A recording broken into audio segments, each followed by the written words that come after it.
इचलकरंजीत पुन्हा एकदा टोळी युद्ध सुरू झालंय। शहरातील वेताळपेठ, गांधी कॅम्प आणि पवार गल्लीत दोन युवकांमध्ये काही दिवसांपूर्वी वादावादीचा प्रकार झाला होता।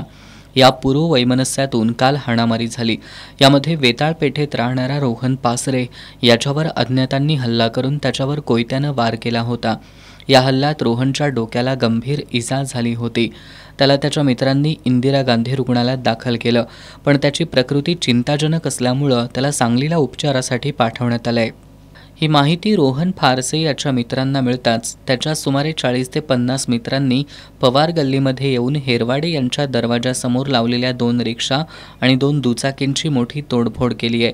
यावेळी शेजाऱ्यांच्याही वाहनांची तोडफोड करण्यात आली। याची माहिती पोलिसांना मिळताच पोलीस घटनास्थळी आले।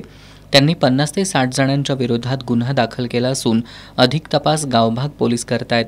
शहरांमध्ये पुन्हा खून, मारामारी आणि टोळी युद्ध सुरू झाल्यानं सर्वसामान्य नागरिकांमध्ये भीतीचं वातावरण पसरलंय।